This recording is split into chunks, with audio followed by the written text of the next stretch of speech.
పొట్టకి హాయిగా అనిపిస్తుంది. మీకు ఇంకోటి తెలుసో లేదో, మనం భోజనం త్వరగా అరగాలనుకోండి, ఈ పండు తింటే భోజనం త్వరగా అరుగుతుందని ఏ పండుకి అలాంటి అవకాశం లేదు. అందుకని డైజెషన్ త్వరగా చేయించడానికి బొప్పాయి బాగా ఉపయోగపడుతుంది.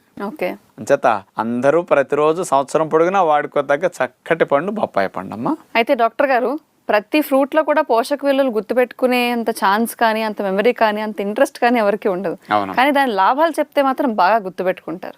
మరి అందుకే బొప్పాయిలో ఉన్న లాభాలు ఏంటో మన ప్రేక్షకులు వివరిస్తారా? ఈ బొప్పాయిలో మొట్టమొదటిదమ్మా, ఇందాక జీర్ణక్రియకి అన్నా కదా, అందులో పెపైన్ అనే ఎంజైమ్ ఉంటుంది. ఇది ఆహారం త్వరగా జీర్ణం అవటానికి బాగా ఉపయోగపడుతుంది. ఫస్ట్ లాభం అది. రెండోది, బొప్పాయిని గనక నెత్తికి పెట్టుకుని ఆ పేస్ట్ ని స్నానం చేస్తే కండిషనర్ గా జుట్టుకి బొప్పాయి చాలా బాగా ఉపయోగపడుతుందని సైంటిఫిక్ గా ప్రూవ్ చేశారు.